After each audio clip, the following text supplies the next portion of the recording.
I am Steve Lascalzo, and this is The Way.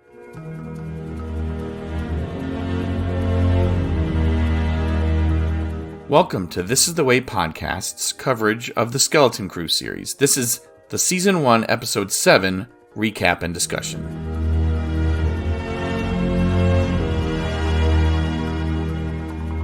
I apologize, I have a cold, and you can probably tell in my voice, but I still want to get this episode out because we're a week into the new year and only 1 week away from the finale of Skeleton Crew. If you've watched all available episodes as of January 7th, 2025, and you don't mind hearing references to other Star Wars shows, movies, comics, Legends material, well, then you can proceed with us. If you consider outside information to be a spoiler, then maybe set this aside and come back when you're ready to listen. Any Star Wars content that is already available on Disney Plus from Lucasfilm and Disney, or in print form for that matter, is fair game for inclusion. If you're on board with that, then we can make the jump to Lightspeed.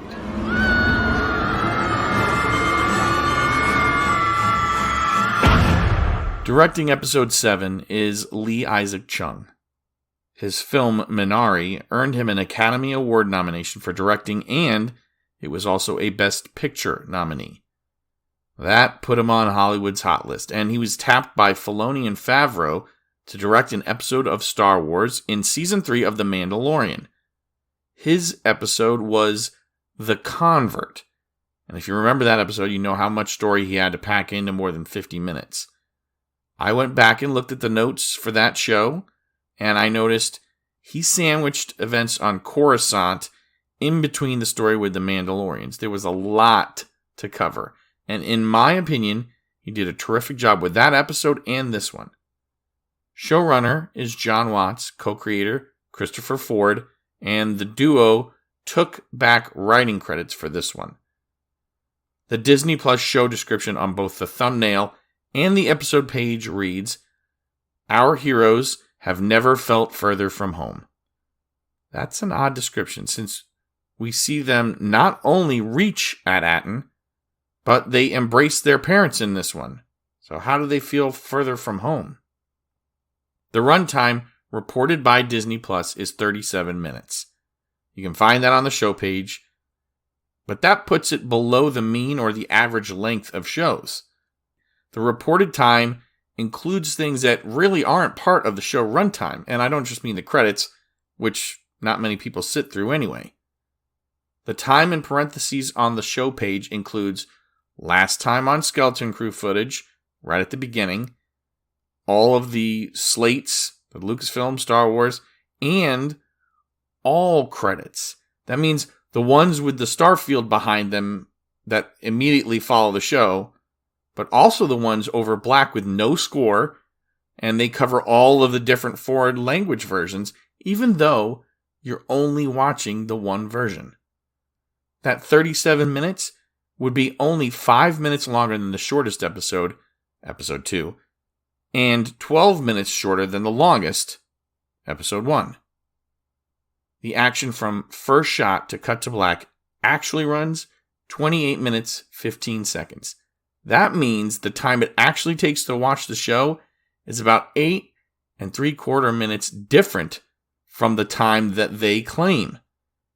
It's also about 13 2/3 minutes shorter than Episode 1, 4 1/2 minutes longer than Episode 2, 3 1/4 minutes shorter than Episode 3, 2 1/3 minutes shorter than Episode 4, and 8 2/3 minutes shorter than Episode 5, and then 2 minutes longer than Episode 6.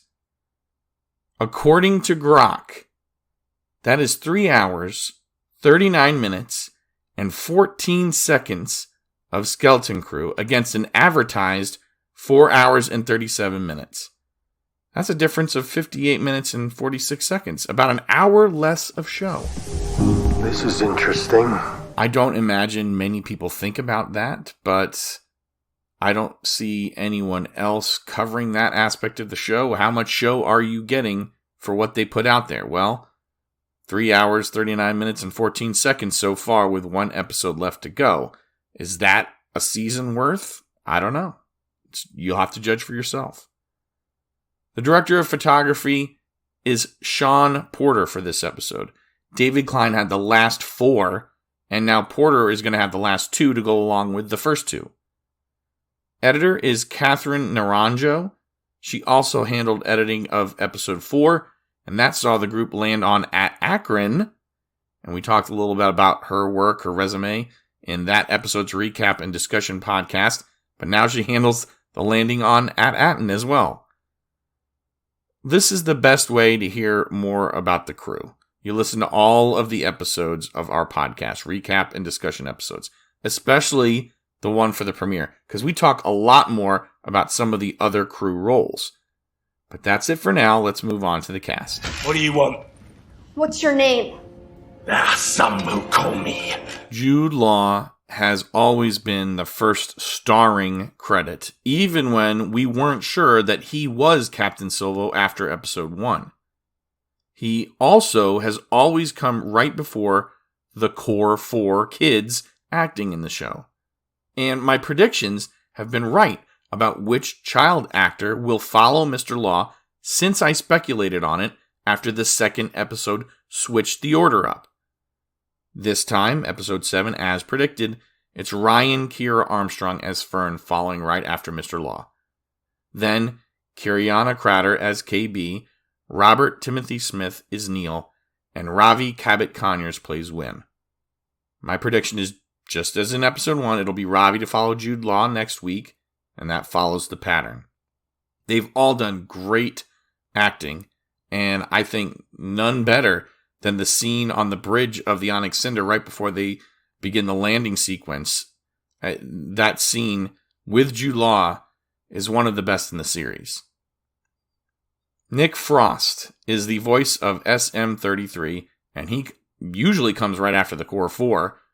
He's listed for 8 episodes on IMDb. So keep that in mind. I know his character was just decapitated, but keep that in mind. Next, the co-starring section, in order of appearance. Carrie Condon plays Fern's mom, Undersecretary Farah. Tunde Adamimpe is Wendle, Wim's dad. And next is the guest starring section. Marie is Cass Boogie, Bugge. Gary is MJ Kang, and those names end in a double E sound and spelling, which might actually mean KB's name is not the letters, as it's listed on IMDb. We don't ever see, it doesn't say Kiriana Crater as KB, the letters. It could be Kaybee. Numa is Geneva Carr. She played Marissa on the show Bull a few years back. Numa is Neel's mom. Fred Tatasciore voices Brutus, and Stephen O'Young is in the costuming for the performance. Dale Souls plays Chailt, or Caelt, Chaelt. Glurb is Jacob Roanhouse. And as we mentioned last week, it's nice to see someone from makeup and special effects get opportunities to play a role, and he plays the Aqualish glowweed farmer. Turned pirate, of course. Gunter is Jaleel White. Yes, same actor that made Steve Urkel an icon in the 90s. I learned this past week from a different podcast that he modeled a lot of the spastic nature of that character, Steve Urkel, on Kramer from Seinfeld, if you can believe it. Vane, and yes, it's the same Vane from Season 3 of The Mandalorian, is once again played by Marty Matulis. Cisa Gray was Kona. A character named Sweeta was Sydney Rose Walker. I don't know who Sweeta was. Beef is once again Dominic Burgess. And the supervisor, or at least the voice, we have an actor. It is Stephen Fry, unmistakable. He was part of the comedy group Fry and Laurie, along with Hugh Laurie of House MD fame. He played Mycroft Holmes in the Robert Downey Jr.-led Sherlock films that, by the way, co-starred Jude Law as Watson. Fry was also the master of Lake Town in the last 2 films of The Hobbit, The Desolation of Smaug and The Battle of the Five Armies. He was also the host of the long-running comedy show on BBC, QI. He's been the narrator for things like Hitchhiker's Guide to the Galaxy, Pocoyo, and if you have small kids, you probably can hear his voice well. And he was also a bunch of Harry Potter video game narrators as well. He's very famous. I do think this is his first Star Wars work. I'm spending a lot of time on him because this is either just a throwaway line that he gets as a supervisor that we've heard about for so many episodes, or maybe he's going to play a huge part in the finale. There are some performance artists listed. I know we talked about Stephen O. Young already. Jasper Anderson is in the costume as Snobby Snee. Mike Estes is Pax the Gran with an eye patch. Carrie Jones is Null here, and I don't know who that is either. But Jones is a frequent Star Wars crew member and, in fact, played Black Chrysanthemum in the Book of Boba Fett. Dawn Denninger is back portraying Numa, and I have grown very fond of seeing her name in Star Wars credits. She's the one that I love to call out. She always plays a Rodian for some reason, but she's not, in this case, she's not an Ortolan either, because that is not the species of Neel's family. It is a different species from Max Rebo. Alright, I think we've covered enough. I think we can finally get to the episode. And, hey, I don't need to show any identification. He can go about his business. You can go about your business. Move along. Move along. Move along. Alright, you press play on the episode and you go through a Last Time on Skeleton Crew sequence, then Lucasfilm, Star Wars slates, and the show begins on At Attin. We see the night sky and the barrier from the surface of the planet. The shot pans down to a forest. I immediately got this feeling it was purposefully evoking E.T. In the forest, waiting is Wendle and Farah and KB's parents. The parents are putting together a makeshift beacon. Numa arrives late with the part, but I clearly saw her standing there waiting in the shot right after Farah gave up the access code. You can go ahead and look. If you don't believe me, she is behind Wendell in that scene, and you will see her. It's not like you have to squint your eyes and see it. Barrier access codes are not easy to come by.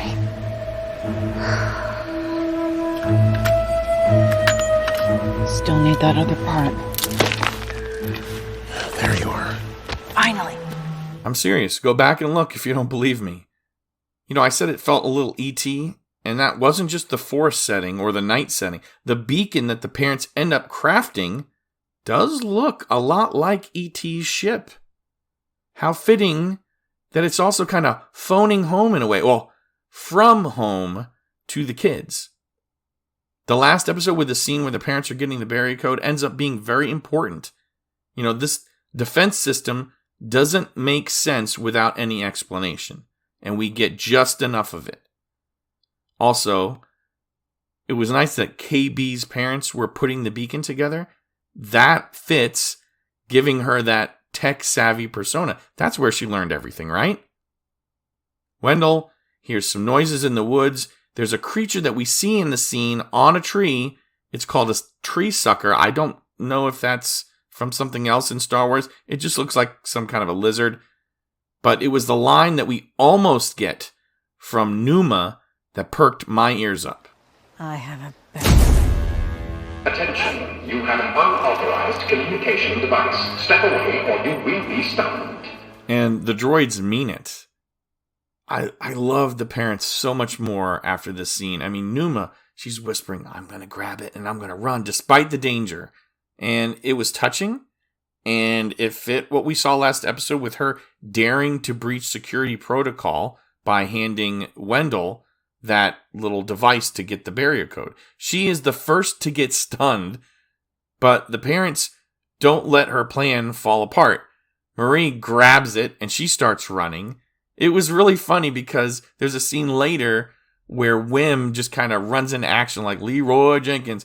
Well, this kind of reminds me of that too. She gets stunned then, and then Guri picks it up and runs. Or like a fumble that somebody keeps picking up and running with.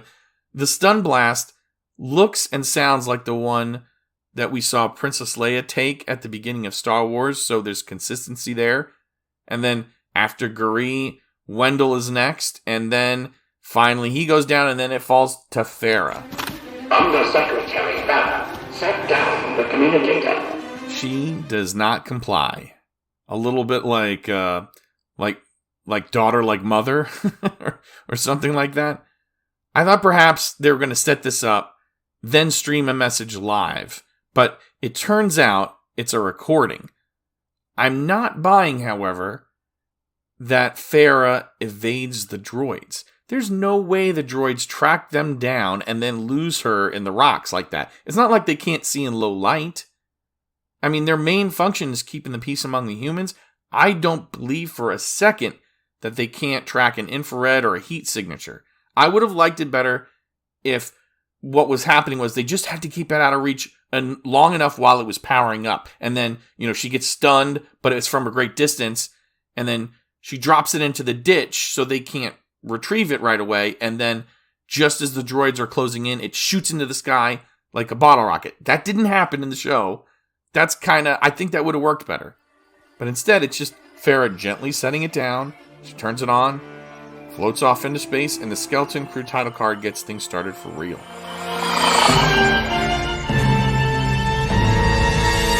This is a fast-paced episode. I could not believe it was actually as short as it ended up being. This seemed like a long episode to me, but granted, I do have the ad-supported Disney Plus plan, so it kind of extended things a little bit.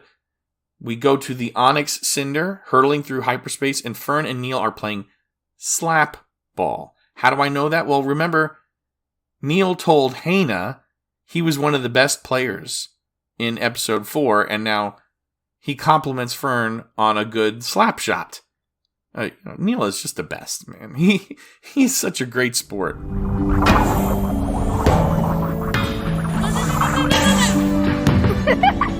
shot, Fern. According to these instruments, we should be home soon. You hear that? Wait, come here! Told you I'd get us home. This scene is highly efficient. You show the kids at play. You immediately give us some info to know where we are and what's happening. And then Fern with the almost Han Solo, like, I told you so line. And then I think her apparel is even kind of Han Solo coded. Wim, not happy. He's all about staying in the moment.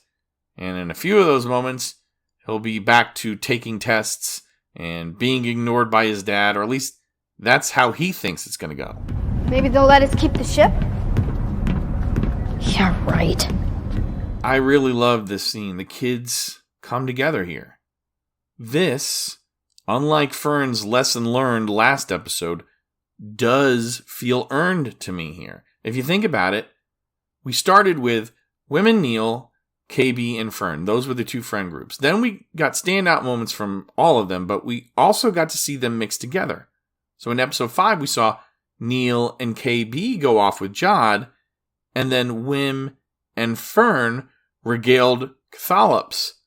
Then in episode 6, things switched up. We got Neel and Fern climbing to the ship, while Wim helped fix KB. I would have liked more episodes to see a lot more of that, but this is what we got. And a lot has happened in a short amount of time for these kids, and they have had a real adventure. They've gone way, way out past the barrier. They dealt with the astrogation problem. Fern helped SM-33 remember At Attin. They learned a lot about pirates, and they're going to learn a lot more. None of them are going to have to say they'll ever have 0 friends again. And Wim might feel like he's going to be in so much trouble, but the rest of the core 4 is better because of him pushing that button. I never should have pushed the stupid button in the first place. Don't say that. Yeah, it was a really fun adventure. Half the time I was about to die, but that's what a real adventure is like. I'm glad you did. The next shot is not the kids reaching the planet. It's the pirate frigate led by Brutus that we see coming out of hyperspace. This scene kind of shows us Jod was right in the last episode. Brutus here lacks imagination and vision. He's brute force, Brutus. And he kind of deals only with what's right in front of him. You know, he sees a toxic maelstrom. That's all he can see. He doesn't care that the tale said At Attin was hidden. There is another possibility here, though. Maybe Brutus is also afraid that Captain Silva was right, and if he is right, then the crew will want him to lead again. I think it's the former and not the latter, but it works on both levels here. He wants Silva to walk the plank. How stupid are you, Brutus? If it isn't in front of your face, it doesn't exist. It's a trick, you fools. Jod is right there with us. He senses the moment, and he seizes it as best he can. He ridicules Brutus, and I have to believe the only way he's getting away with this so far is Brutus can also sense what Jod does, and that his position is weak.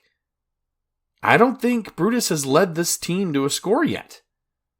Jod is on the verge of delivering his promise. Brutus hasn't been captain long enough to make one. At Attin's been hidden for hundreds of years. You expect it to be just floating in the open. It's camouflaged. A whole planet? Is that what you came here for, men? More fables? Jod says hundreds of years. At Attin has been safe for hundreds of years. Hundreds of years could be anything short of 1,000, though. That means it's after the defeat of the Sith, if it's less than 1,000, but it could be, and probably is, before the High Republic. It could also mean right in the middle of it. But I bet Yoda knows of At Attin. You know, when 900 years old you are, you'd remember the jewels of the Old Republic, Tak Rennod was here. I'm telling you. 33! Check the log. Aye. According to Captain Rennod, the real treasure planet be hidden inside an endless storm. Tak Rennod was here. That's convenient for Jod, I guess. But he does overplay his hand a little. Wanting to take a ship into the barrier is as good as like saying, you know, let me go. But Brutus doesn't mind asking for a volunteer. And Glurb is going to give it a go. It doesn't go so well for him, of course. And we see the Aurebesh on the holo display that everyone is watching. It says, signal lost when Glurb's fighter gets destroyed. It is worth noting a few things here. First, the fighter Glurb used looked exactly like the ones that Gorian Shard used in Season 3 of The Mandalorian. Now, I only saw Vane flying away after Gorian Shard bit the dust in only one ship, but maybe these are just the standard pirate fighter. Next, the barrier buoy stations that throw off the lightning look just like the ones that were either decommissioned or taken out that surrounded At Attin as we saw it in Episode 4. So it is possible that's all it really is protecting the planet is this smokescreen. We don't know if they can be fired upon, or if a planet like At Attin had to have the barrier dropped from the inside. It's hidden inside. I'll bet my life on it. I'll take that bet. Jod is a fast talker. He's only now putting together what he has observed. It's coming to him in the moment. Brutus knows that acting quick is going to help keep his crew from falling for more of these stall tactics. Jod is going to walk the plank. 33. What did Rennod say about getting through this thing? Enough talk! Airlock him! No, you kill me and you're throwing away the greatest treasure the galaxy's ever known! Let me out! Or you lot will be joining him! No! Wait! It's Chailt who once again speaks up and saves her old Captain Silva. She was the one that brought up the right of equal time. I mean, this kind of stuff works with pirates, but it wouldn't work with somebody like Jabba the Hutt, right? Here she points out that a ship is leaving hyperspace, and since At Attin is supposed to be hidden, that would be very suspicious if there was an approaching ship. When the ship is brought up on the hologram for them to take a look, the crew calls it an antique. You know, maybe it's like looking over and seeing a 57 Chevy at a stoplight. Brutus doesn't recognize it, but Silvo does. The Onyx Cinder has arrived in At Attin orbit. The kids are oblivious. Brutus wants to blow it to oblivion. Jod goes back to talking fast, but not for the kids' sake. Chelt releases him from the airlock. And on the good side of the airlock, of course. The ship's the key. That's how we get to At Attin. He calls it the key. I couldn't help but think, skeleton key. I mean, how did it get through the first time with Rennod? We may not get the answer as to why the ship was still flyable, but buried on At Attin for the kids to find. But we are going to get an answer as to how it got past. How did the ship leave the barrier without having an access code? Well, I wondered that after episode 1, and there are still questions that don't get answered, especially in this scene, but at least there is some hope that we will get some of the answers. The kids aren't watching scopes, they're not reading screens, so they don't know that the pirate ship is nearby. They're too excited with the view of the barrier from the outside of the planet. It's something their parents never got to see and may never get to see. Pirates lock on a tractor beam, pull in the Onyx Cinder. Brutus takes this opportunity to reveal to Silvo his plans. He's not making it out alive, even if there is treasure. It's good to have this scene because it shows us that Brutus also lacks honor. This is your last life, Silvo. Treasure or no, I'm gonna kill you first chance I get. I wouldn't do that. The crew loves me. The crew loves plunder. Nah, the crew loves me.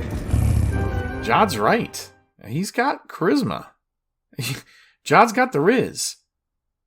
Brutus doesn't realize that he does need a little bit of bark to go with his bite. He has no idea who is on the ship. Jod knows. Surrender! Bunch of cowards. All right.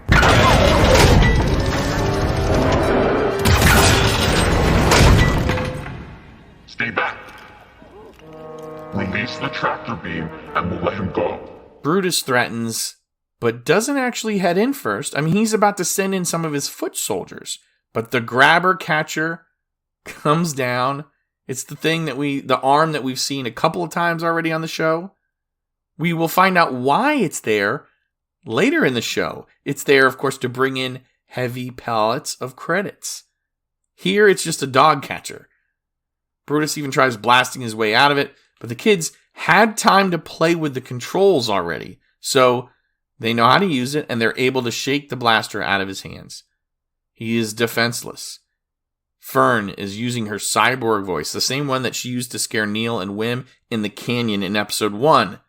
She's using it here to try and intimidate the pirates. Jod senses his moment. And I didn't realize it or catch it the first time I watched the episode. I only realized it when I was taking notes. He uses the Force to break his restraints. Now, why didn't he do this earlier, at any point earlier? He's always been able to do it, right? Did he sense before through the Force that he didn't need to do it, that he would be okay, and now this is the moment to use the Force? That's kind of a dark side thing. Everything is proceeding as I have foreseen. But honestly, seeing the future doesn't always work out for you. Of course, because, you know.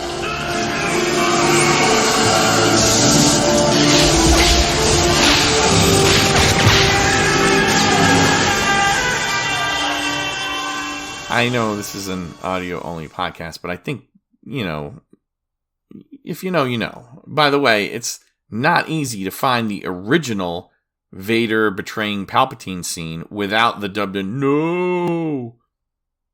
So after releasing himself from his chains, Jod picks up the blaster. The kids make a last-ditch threat, hoping maybe the crew values Brutus and they will let them go. They also might be thinking, maybe Jod doesn't recognize the ship without the armor. Jod knows. Jod also just heard from Brutus what he would do once he had the chance free from the side of the crew. Jod doesn't care. He pulls the trigger right in front of the crew. Brutus Was first mate material, all right. He is not the captain anymore. Don't come any closer. Last warning. Let us go, or this guy's done for. Brutus was a stinking, backstabbing mutineer. It wasn't much of a fair fight, but Jod easily won this challenge, and no one stopped him. Brutus didn't have the loyalty. So Jod sends the Gran with the eye patch and the woman wearing stormtrooper armor in to hold the kids prisoner. Pax and Kona don't know how he knows, but they just trust him. You know, there's some scared kids in there. Then Gunter is sent to fetch 33. Jod is still kind of playing by ear here. Prepare the frigate to take At Attin.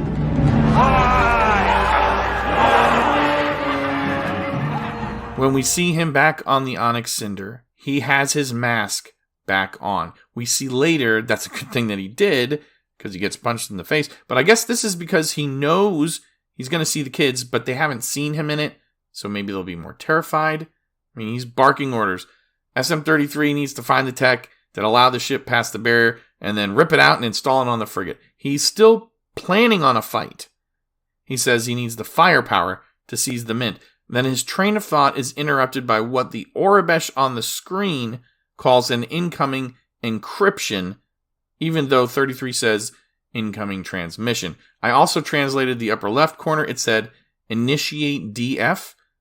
I have no idea what that means. The kids have all been seated at the table in the common area behind the bridge, and the hologram sparks to life. It's Farah speaking first. She kind of looks a little like Leia. The kids haven't heard their parents' voices in days. Fern, I know how much you worry, but you're not in trouble. You're gonna make it home, and this message will tell you how. Someone had to craft this message, the dialogue for it. It's delivered by the actors well, but I couldn't help but appreciate how well Ford and Watts wrote this, how well it was done. It helps set up Jod later, too. The parents are taking turns on the hologram. First Fern's mom, KB's parents next, then Neel's. Then Farah comes back on with Wendle to explain how flimsy this security procedure really is. We can't transmit any coordinates due to security procedures, but you can get home. Find a Republic emissary. That's an official who knows the secret location of At Attin and how to get through the barrier. Be careful. The barrier can be very dangerous. You're telling me, for 40 years, At Attin has been getting visits from an emissary from the corrupt Republic and a corrupt Empire, and no one snitched? Even though all the other jewels had fallen time after time? Ain't no way. Don't tell anyone else where you're from. Oops. I wish we could say more. You weren't supposed to find out about any of this until you graduate. Wim, I'm sorry I didn't listen to you. Please come home. Thinking about how At Attin could have survived, I don't think the planet does get many visitors anymore from the Republic. The Republic. Now, whoever is visiting is probably the only person with the code. They may have been keeping it a secret since the last mint fell. Or maybe their family has. It's a lot easier to believe that than that the secret has been safe all these years. Unless we find out there hasn't been a visit since the last time a planet fell, but I don't think that's the case from something we see later. Or maybe it's only since the time that Rennod breached the barrier, but I don't think that's the case either. I really hope they just leave it like this. If they start to try to explain it and they explain it poorly, it's going to really ruin things, I think. Right now, it's just at the part where, we don't really understand what about it, and I think that's how they have to leave it. Wim, after hearing his father, he looks inspired. He wants to take back the ship. But how? I mean, they're just kids. Fern starts suggesting, hey, let's try to trick Jod with his greed. That's a solid bet. But Wim, Leroy Jenkins it, and they quickly get captured. I'll say this. Fern may have come up with a plan, and it might have been a good one. But it wouldn't have worked, and it might have gotten them all killed then. So this was so harmless. The rushing in, Jod just laughs it off. Everybody's okay. It does start an open discussion, though. Who really is in charge? SM-33 has been listening, and this also isn't the strongest scene. It's a droid. Droids calculate the odds. Droids stand on technicalities. Jod can't captain 2 ships at once, and I guess there are no pirate admirals. I claim this ship. I claim the Onyx Cinder. I am the captain of this ship, and you all take orders from me. Aye, Captain John. The thing is, you can very clearly hear Wim call claimsies. The way the scene works, it just doesn't work if you can hear it. So maybe they should have cut it sooner. As much as it's fun that Fern later calls unclaimsies, 33, they should have just had him repeat his line about, what should we do with these stowaways, Captain? Or something like that. Because Wim says it first. In the moment, though, it was just a fun scene. It gave us all a laugh. I'm afraid it doesn't work like that. Aye, but it'd be close enough. I noticed 33 does as told. He kicks them all off the ship. Jod even comes to while the Onyx Cinder starts to raise the landing platform. I don't think I'm alone. I think a lot of people had a strong feeling, even the first time I watched it, that he was going to make it back on board. Gunter asking Silvo, why'd you let the ship go, Captain? Well, that was the confirmation for me, but I had my suspicions. Vane pushes him out of the way to send fighters after the ship, so he calls the ship the key, but I imagine it's going to be a free-for-all for control on board with Brutus dead and then Silvo absconding. Get us home, 33! Aye, aye, Captain Fern. It'd be my honor.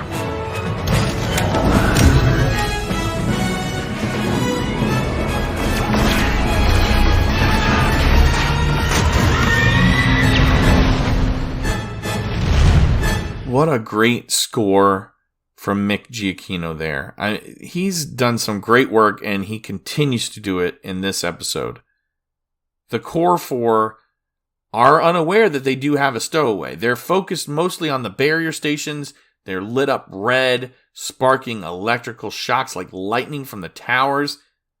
Now, the pirates that are following on the snub fighters, they couldn't see what happened to Glurb, but they know what happened, and they find out what happened, and it's a little comical to me. Now, if I say Richard Nixon, you probably won't be able to hear anything else. Oh, shut up, you kids! Would appear the defensive grid is still active. But will we save? Aye, that was Captain Rennod's genius!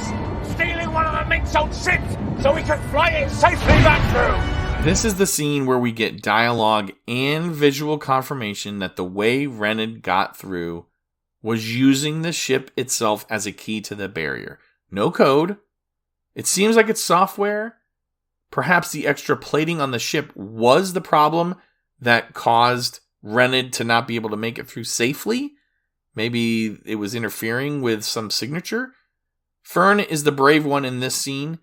She tells him, hey, keep going. I mean, the lightning is sparking all around. Honestly, I think that's a script mistake. I mean, we didn't need this line.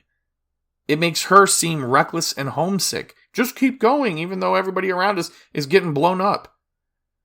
SM-33 pilots his ship near a barrier station. Then the lights flip from red to green, letting us know, hey, it's all safe now. The electrical weaponry shuts off, and the kids break through the outer storm of the barrier and see their home planet. They marvel at the size and the look of it. They didn't get to see it on the way out. Then the autopilot sequence kicks in just like it did when they were landing on At Attin. It is Neel remembering that. He calls back to Hannah, his girlfriend. I like her. My mom totally lied on that call. We're gonna be in so much trouble. But I don't even care anymore. But you should.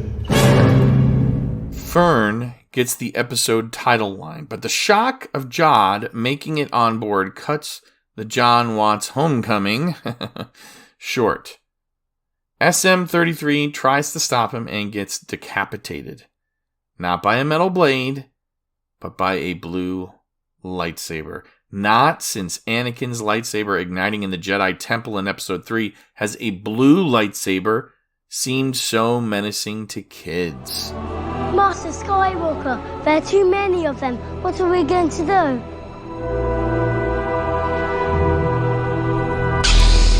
Is that too soon? The low thrum of the saber and the score by Giacchino, the shouting, the menacing with the Jedi weapon, they all make it a terrifying scene for kids and not just our heroes. Get on the ground! Down! Keep your heads down. And no talking.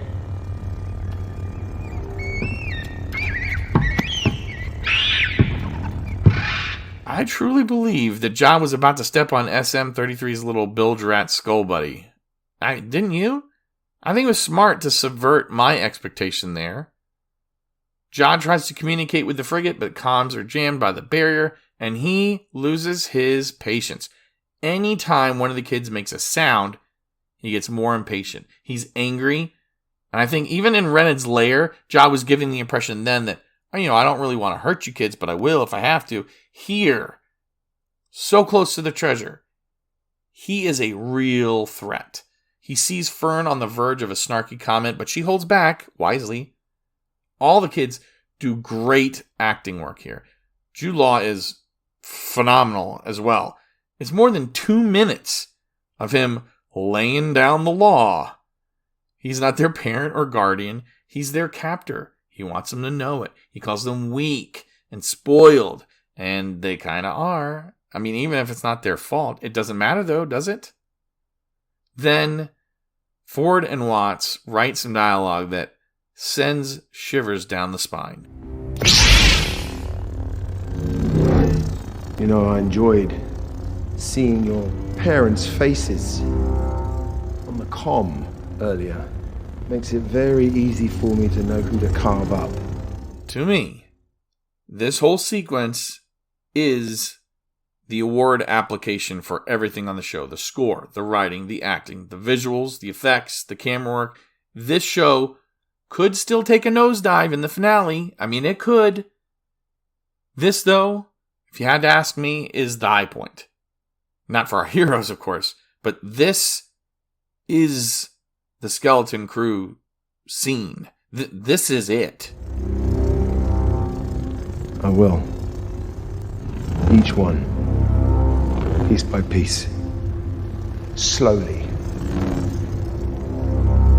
if you don't behave. There is a classic Star Wars wipe from this scene to the next one on At Attin. The parents, they've been hauled in, but they're still not seeing the supervisor. They're in trouble, but they're not in jail. They're not in handcuffs. The security droid even lets them talk back to him.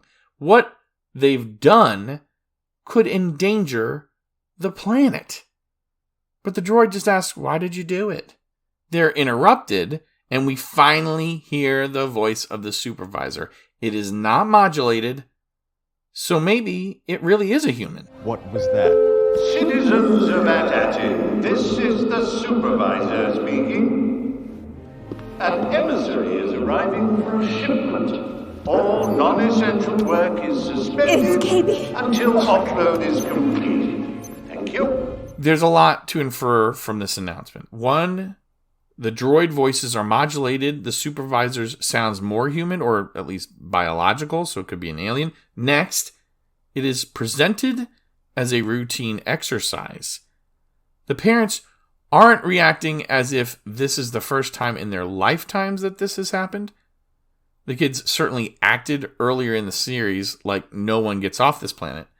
But maybe there are regular shipments that are shielded from the public. Next, the parents don't really react to anything other than KB's parents realizing KB is in range. So they're not shocked by the announcement. The ship, on autopilot, approaches, heads towards what looks like a government building. The Earth opens up. A landing pad arises. This was the first time I thought, okay, this is where the episode's going to end. But we keep going. This visit is not scheduled or expected. It's not a first, though. Not even in a great while. The ship gets locked into place with landing gear. Jod is first off, and the kids, they are home. But they're still scared. And he reminds them of his promise by showing them the lightsaber readily available on his hip. And a security droid approaches. You must be the visiting Republic emissary. Yes. And these are 4 waifs I found along the way. Hello, children. Travel outside the barrier is not permitted. Planet-wide protocol requires that any visiting emissary proceed directly to the Mint to begin offload procedures. Interesting dialogue. I mean, Jod offers up that the kids are waifs he picked up, trying to commit to the bit. But the droid says, "Hello, children," then reminds them travel isn't permitted outside the barrier. Now, why would off-worlders need to know that? It's because the security droid likely has a visual record and knows where they belong. It could also be that the supervisor is aware and has warned the droids. I'm hoping that it's a telling piece of dialogue here. Best case, Jod is walking into a trap, and we have yet to see that trap be sprung. He tries for the first time to urge communications. "Please, let me talk to my outside ship." The droids refuse to alter protocol. A little bit more like the pirate code in that way. "Sorry, emissaries, you're going straight to the Mint. No sightseeing, no mingling, no chit-chat. All business." The parents, we see them make their way toward the landing pad because, again, they're not in serious trouble. This felt like an episode-ending shot, but no. It keeps going. They're not detained. They're not held prisoner. They've been allowed to go see their kids. But the reunion is going to have to wait. These children have been reported missing. I will alert the parents right away. Hold them on my ship. For their own safety. In you go, children. You heard the emissary. The ship is descending. It seems like it's going to the heart of this planet. The score is ominous. They're descending into the planet. The Mint. You can hear it pounding out credits. It's a creepy, spidery looking thing with like this gold ball, almost like a disco ball of gold. It sort of reminded me of the Omni Droid, though, from The Incredibles with all the spidery arms. It also kind of looks like the center of the planet from the movie Treasure Planet. Jod once again tries to fast talk his way to communicating with the frigate. The droids stand firm. You must speak with the supervisor about the barrier, emissary. The supervisor, yes. Better than dealing with a droid. We'll go and fetch him. With some of your finest refreshments, thank you. There is an alarm that sounds when they get close to the vault. It's unlike any that we've traditionally heard in Star Wars. It's not like the Death Star one. So it's nice to hear something different. It's also fitting, though, since this is one that might have sounded hundreds of years in the past, and every time an emissary arrives. The descending landing pad arrives at one of the vaults. It unlocks, a walkway extends. Felt a little Harry Potter in Star Wars here, but it didn't bother me. As the vault opens, there was a building crescendo in the score. It made me think again, okay, this is where the episode's going to end, but it kept going. Hey, remind me, how many volts do you have like this? 1,139. 1,139 volts is one more than 1,138. 1138. That would be a nod to THX 1138, George Lucas's student film. That number also starts with 113. That's a part of the Pixar lore, since A113 is the room number at Cal Arts, where a lot of Disney and Pixar movie makers took meaningful classes, and that number pops up in a lot of Disney and Pixar movies. The score from Giacchino once again fools me into thinking we're ending with this scene. Jod gets gold sickness. He picks up one of them shining dataries, and then a cascade of credits starts flowing, and he can hardly contain his excitement and joy. He falls to his knees. This is the score that he has dreamed of getting, and now it's falling right in his hands, literally. The scene still does not end the show. The kids are back on the landing pad, part of the ship, and they see their parents descending on a floating barge, and each of the kids run to their parents, including Wim to Wendle, who embraces them and picks them up. It's heartwarming. They're reunited at last. But the scene continues. We don't end on that happy note. Jod's footsteps echo. The kids haven't said a word, but that doesn't stop Jod from pulling out the lightsaber and igniting it. I was so worried. What happened?